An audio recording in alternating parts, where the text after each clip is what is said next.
माँ, ये शब्द सुनते ही हमें अपनेपन का एहसास होता है, सुरक्षा का एहसास होता है, ममता का एहसास होता है। माँ का नाम आते ही आती है घर की याद, माँ के प्यार की याद। लेकिन क्या हो अगर वही माँ अपने ही बच्चे को मौत के घाट उतार दे। एक पंक्ति तो आपने अक्सर सुनी होगी कि पूत कपूत सुने हैं पर ना माता सुनी को माता। लेकिन आज हम आपको एक ऐसी माँ की कहानी से रूबरू कराएंगे जिसमें ममता तो है लेकिन एक खौफनाक रूप भी है। आखिर ऐसा क्या हुआ जिस पर एक माँ को अपने ही बच्चे को मारने पर मजबूर होना पड़ा। आइए जानते हैं एक माँ की बेटे के कत्ल के पीछे की पूरी कहानी। हाल के वक्त में कत्ल के बाद श्रद्धा केस समेत कई ऐसे केसेस सामने आए जिनमें कातिल लाश को ठिकाने लगाने के अलग अलग तरीके चुन रहा था। लेकिन 4 साल के अपने ही बेटे के कत्ल की आरोपी सूचना सेठ इन सबसे अलग थी। सूचना इतनी अलग थी कि बेटे का कत्ल करने के बाद अगले 22 घंटे तक वो गोवा के होटल के कमरे में उसी बेड पर लेटी रही और बैठी रही जिस बेड पर उसके बेटे की लाश पड़ी थी।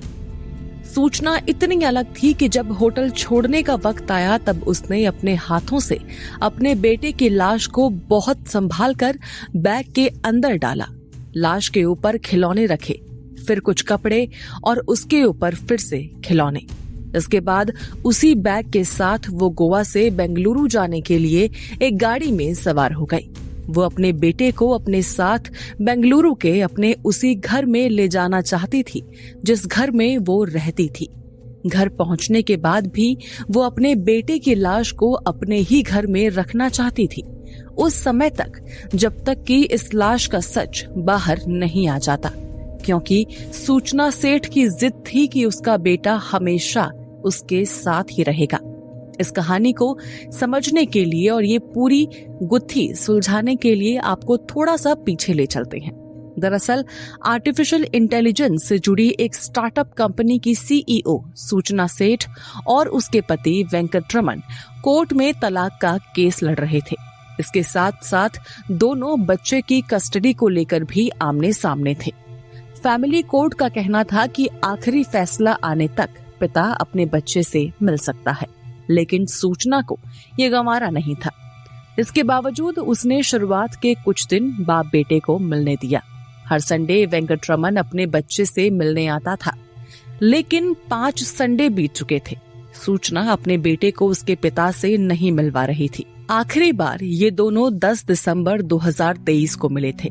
वेंकटरमन कई बार कोशिश करता था, लेकिन सूचना उसे मना कर देती थी, कभी बहाना मार देती थी। लेकिन इन 5 संडे के बीत जाने के बाद सूचना को भी ये एहसास हुआ कि कोर्ट के हुक्म को इस तरह नजरअंदाज करना उसके केस के लिए ठीक नहीं होगा और कहीं न कहीं वो कुछ टाइम में ही अपने बच्चे की कस्टडी खो देगी। इसके बाद सूचना ने वेंकटरमन को मैसेज किया कि 7 जनवरी यानी संडे के दिन बेंगलुरु के ही एक पते पर सुबह 10 बजे आकर वो अपने बेटे से मिल सकता है। सूचना अपने बेटे के साथ गोवा पहुंच चुकी थी, लेकिन वेंकटरमन से उसने झूठ कहा था। सूचना का टेक्स्ट मैसेज मिलने के बाद वेंकटरमन 7 जनवरी संडे की सुबह पहले ही बताए हुए पते पर पहुंच गया, लेकिन काफी देर हो जाने के बावजूद सूचना अपने बेटे को लेकर वहां नहीं पहुंची। इस दौरान वेंकटरमन ने उसे कई सारे मैसेजेस और मेल किए। पुलिस का कहना है कि सूचना ने उसी संडे अपने बेटे का कत्ल कर दिया था। पूरा संडे होटल के कमरे में गुजारने के बाद रात करीब 11 बजे सूचना ने पहली दफा अपने रूम से एक कॉल किया, जो कॉल रिसेप्शन के लिए था। उसने किसी अर्जेंट काम का बहाना बनाया और फौरन बेंगलुरु लौटने की बात कही। इसके साथ ही उसने रिसेप्शन पर कहा कि उसको एक कैब दे दी जाए। कैब एयरपोर्ट के लिए नहीं, बल्कि कैब बेंगलुरु तक के लिए। इस कैब के ही चक्कर में सूचना सेठ पर लोगों का शक बढ़ा था, जिसके चलते कुछ ही देर बाद या कहें कि कुछ घंटों बाद सूचना गिरफ्तार हो गई थी। जांच में सामने आया था कि चेकआउट से पहले 22 घंटे तक सूचना अपने बेटे की लाश के साथ कमरे में थी। इस दौरान उसने 3 चीजें की थी। पहली, उसने कत्ल के बाद एक कागज पर 2 लाइनें लिखी थी।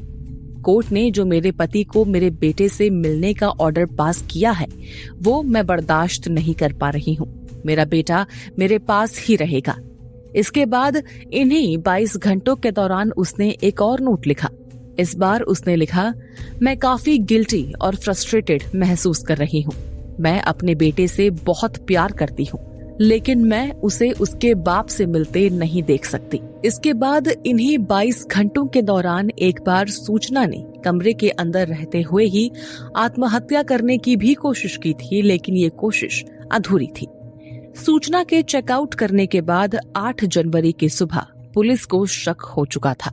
इसी के बाद कैब ड्राइवर के जरिए सूचना को बेंगलुरु जाने के रास्ते में ही पकड़ने की प्लानिंग की गई और ड्राइवर की मदद से दोपहर करीब 12 बजे के आसपास कर्नाटक के चित्रदुर्ग जिले के आई मंगला पुलिस स्टेशन में सूचना को हिरासत में भी ले लिया गया था। चश्मदीद कैब ड्राइवर के मुताबिक जब पुलिस ने सूचना को बैग खोलने के लिए कहा तो वो बिल्कुल शांत थी। पुलिस खुद कुछ ना करते हुए सूचना से ही तमाम चीजें करने को कह रही थी, जैसे बैग खोलो, बैग के अंदर जो कुछ सामान है उसे हटाओ। सूचना वो सभी कपड़े और खिलौने हटा रही थी, लेकिन आखिर में जिन कपड़ों के नीचे उसके बेटे की लाश थी वो कपड़े उसने नहीं हटाए। मजबूरन पुलिस को वो कपड़े हटाने पड़े। लाश देखकर पुलिस ने पहला सवाल सूचना से यही पूछा था कि ये कौन है, ये किसकी लाश है। जवाब में सूचना ने कहा था कि ये मेरा बेटा है। चेहरे पर तब भी उसके कोई शिकन नहीं थी। गोवा पुलिस के मुताबिक शुरुआत से ही पूछताछ में सूचना इस बात से इनकार कर रही है कि उसने अपने बेटे का कत्ल किया है। उसका कहना है कि रात बेटे के साथ सोई थी, सुबह उठी तो बेटा मर चुका था। इतना ही नहीं, ये पूरा केस सामने आने के बाद सूचना और वेंकटरमन की पुलिस स्टेशन में मुलाकात कराई गई थी। दोनों आमने सामने थे।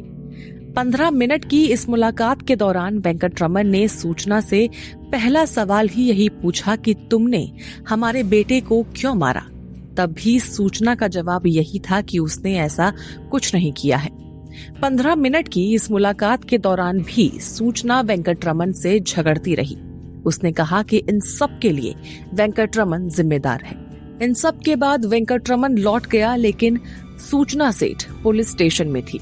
उससे पूछताछ शुरू हुई। बेटे की लाश को बैग में रखने से लेकर बेंगलुरु जाने तक की वजह पूछी गई। सूचना का सिर्फ एक ही जवाब था कि मेरा बेटा मेरे साथ ही रहेगा। सूचना हर थोड़ी देर में कहती थी कि चाहे जो हो जाए अब उसका बेटा उसी के साथ रहेगा, अपने पापा के पास कभी नहीं जाएगा।